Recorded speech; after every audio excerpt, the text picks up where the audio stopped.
Saiful Mujani Research and Consulting (SMRC) merilis hasil survei cawapres potensial pendamping Ganjar Pranowo, Prabowo Subianto, dan Anies Baswedan.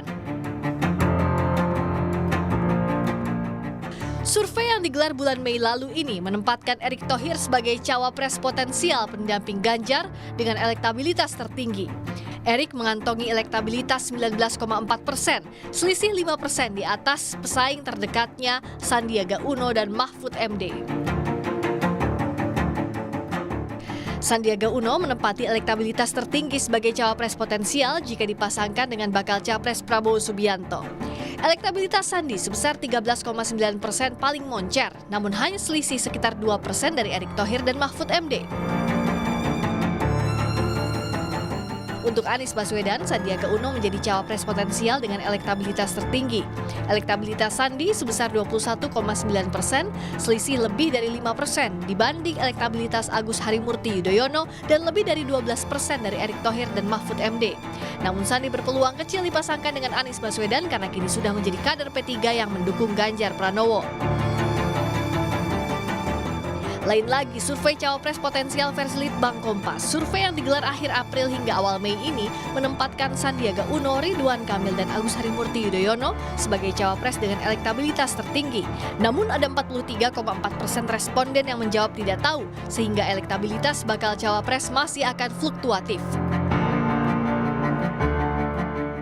Menurut Direktur Riset SMRC, Denny Irvani, nama-nama cawapres potensial hasil survei bisa jadi patokan bagi ketiga bakal capres untuk menutup kelemahan maupun mendongkrak kekuatan elektoral masing-masing. Misalnya Anies Baswedan, itu saya kira membutuhkan sosok yang kuat di Jawa Timur sebagai pemilih provinsi yang besar, kemudian juga di Indonesia Timur. Baiknya Ganjar itu justru membutuhkan dukungan di luar Jawa Tengah dan Jawa Timur, kemudian kelompok religius dan juga di pedesaan. Karena Prabowo itu butuh kekuatan dari sosok yang diterima oleh pemilih di perkotaan dan kelas menengah ke atas.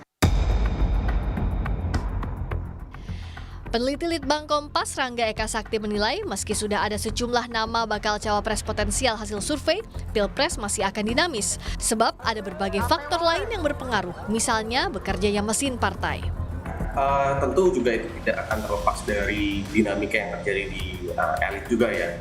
Ketika mereka kemudian nanti memutuskan misalnya Pak Anies mengambil sosok A, kemudian Pak Ganjar mengambil sosok B, dan Pak Prabowo mengambil sosok C, itu juga nanti akan saling mendorong elektabilitasnya sih Mbak. Terlepas dari tokoh tadi gitu ya. Jadi memang upaya partai juga nanti akan berpengaruh. Penentuan nama cawapres pendamping tiga bakal capres diprediksi akan alot hingga mendekati masa pendaftaran capres. Konfigurasi cawapres sedikit banyak akan mengubah arah dukungan dan peta koalisi partai. Tim Liputan Kompas TV.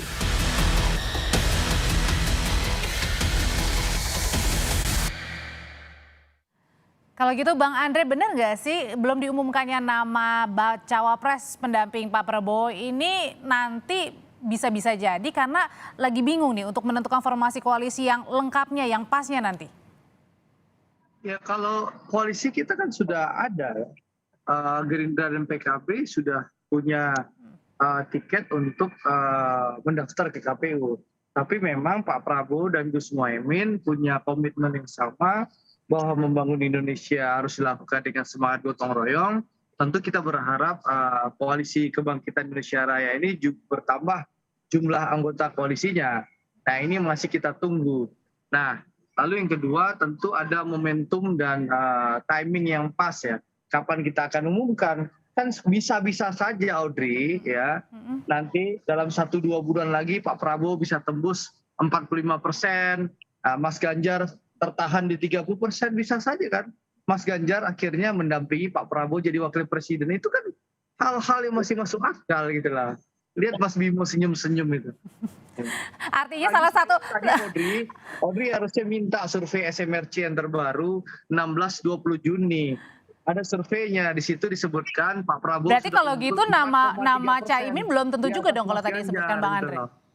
Jadi Audrey seharusnya update survei terbaru. SMRC itu ada survei 16 sampai 20 Juni. Baik. Saya nggak dirilis. Di situ Pak Prabowo sudah unggul 4,3% alias sudah di atas margin of error dibandingkan Mas Ganjar. Saya masih bingung kenapa Bang Saiful Mujani nggak rilis. Mungkin karena Mas Ganjar kalah kali ya gitu loh.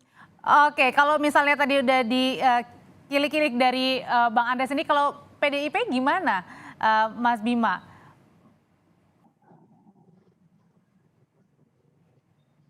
Mas Bimo, Masih suaranya di mute tuh, masih Mas. di mute, Mas? Suara Mas di mute. Ya, kita yakin betul ya kualitas Mas Ganjar Pranowo ini akan mampu menembus aspek yang pertama popularitas, yang saat ini masih sekitar 83% baru mengenal Ganjar Pranowo. Dari 83 itu sekitar 76 baru tahu kalau dia mencalonkan. Kita akan kejar betul supaya apple to apple-nya dengan Pak Prabowo ini seimbang, karena Pak Prabowo sudah 100% responden itu mengenal, sedangkan Ganjar Pranowo juga baru sekitar 83. Jadi menurut saya waktu masih ada untuk sosialisasi. Yang pertama mengenalkan Ganjar Pranowo, yang kedua mengenalkan Ganjar Pranowo sebagai calon wakil presiden. Kami berhitung betul juga tadi mengenai masalah cawapres. Memang dari aspek popularitas dan elektoral harus ada hal yang cukup menguatkan, karena survei-survei sekarang juga belum mencerminkan, misalnya elektoral Pak Erick Thohir, elektoral Sandiaga Uno, elektoral Pak Ridwan Kamil, elektoral AHY atau Pak Mahfud MD sejauh mana intersection dengan para kandidat-kandidat yang ada, walaupun dalam pattern recognition pilpres sebelumnya kelihatan bahwa misalnya Pak Prabowo dengan Pak Anies sebagai wapresnya itu periuknya sama.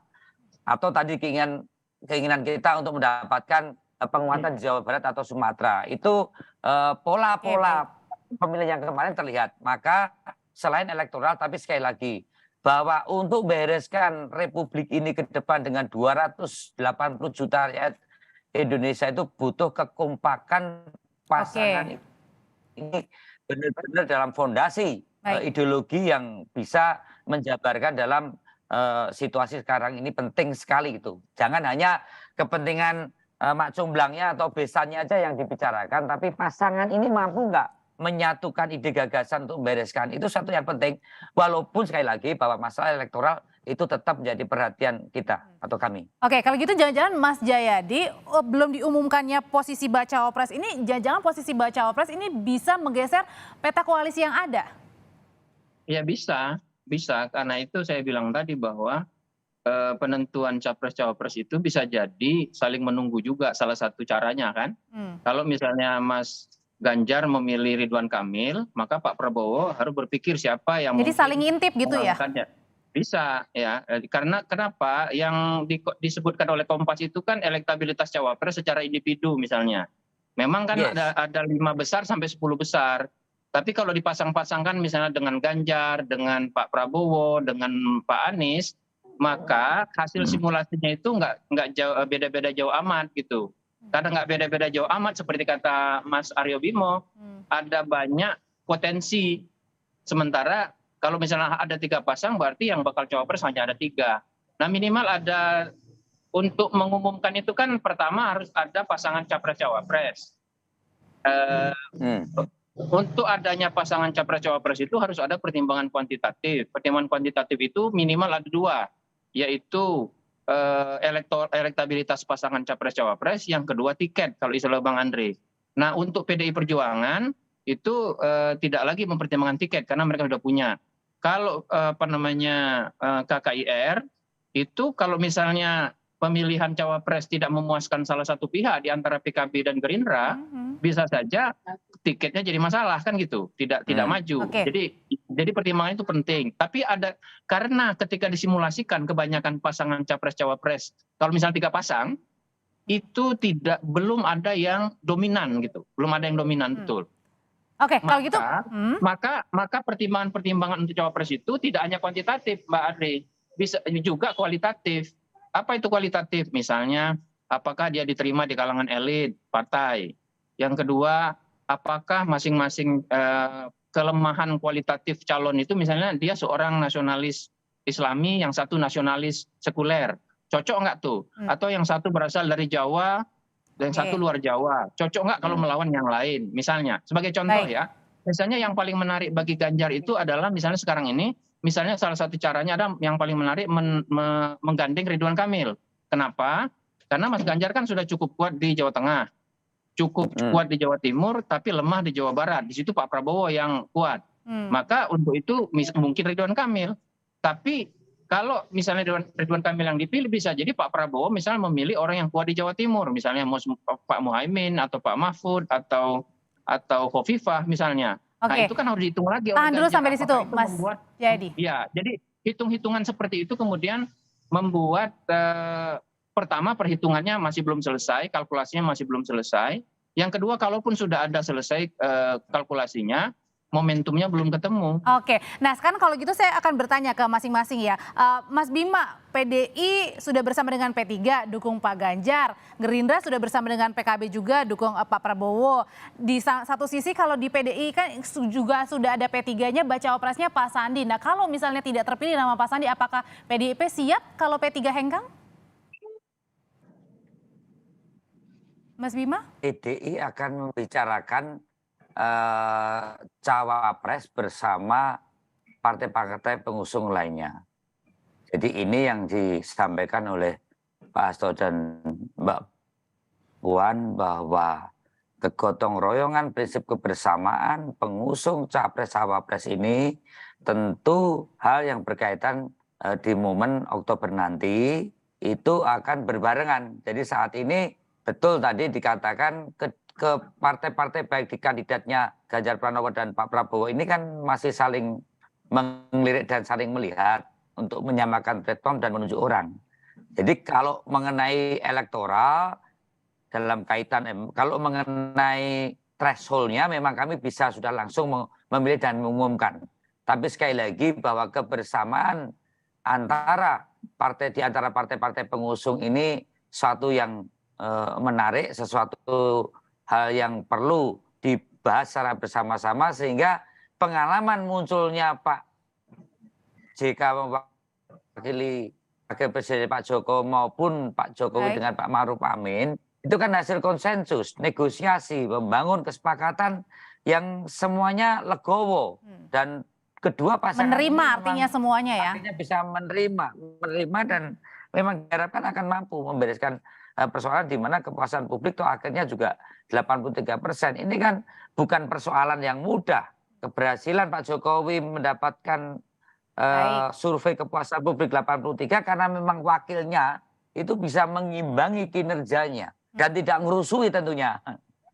Dan ini yang mau dilakukan lagi di 2024 gitu ya Mas Bima ya? Proses membangun negosiasi dan konsensus sekali lagi tapi untuk kepentingan ke depan ya, kepentingan membereskan persoalan bangsa ini ke depan. Bahwa kemudian ada berbagai hal yang dibicarakan antar partai satu dengan yang lainnya, itu sesuatu yang wajar-wajar saja. Tapi jangan sampai mengabaikan sejauh mana pasangan itu cocok atau pasangan ini akhirnya mampu bekerja 5 tahun ke depan itu satu yang lebih penting saya kira. Oke, kalau gitu, kalau di PDIP kita sudah dapat jawabannya, gimana kalau dari Gerindra sendiri? Kan Gerindra sudah bersama dengan PKB. Apakah nama Caimin ini sebagai baca pres sudah disetujui dengan di luar parpol-parpol yang sedang didekati oleh KKIR juga? Bang Andre? Yang tadi kan sudah saya tegaskan bahwa kandidat terkuat Cawapres Pak Prabowo sampai saat ini kita bicara dialog di Kompas Petang ini adalah Gus Muhaimin.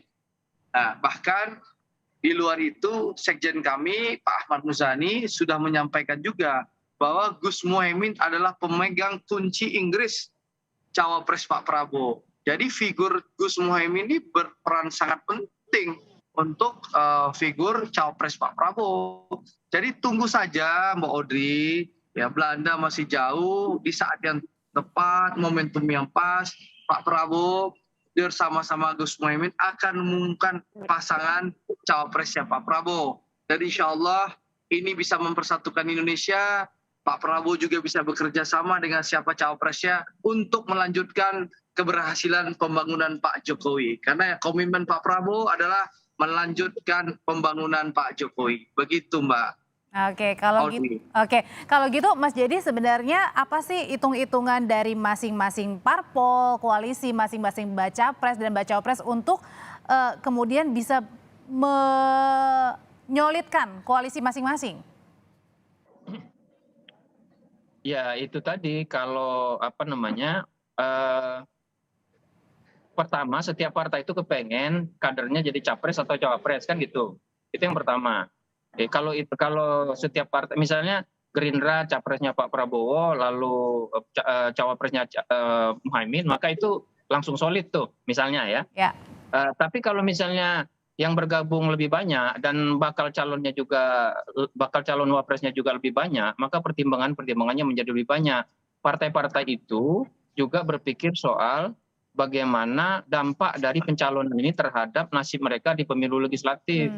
Maka mereka akan mencari orang, kalaupun bukan kadernya, adalah orang yang dianggap dekat dengan partai tersebut, ya asosiasinya. Jadi pertimbangan lain itu seperti itu juga. Karena bukan hanya pertarungan di pilpres berarti artinya ya? Iya, karena partai ini kan harus berpikir dalam dua level pilpres sekaligus level pileg. Jadi nggak mudah tugasnya. Mereka kalau bisa menang pilpres, tapi sekaligus juga suaranya untuk pemilu legislatif makin meningkat kalau nggak menjadi pemenang misalnya. Dalam konteks PDIP misalnya, PDIP kan sekarang selalu unggul di survei.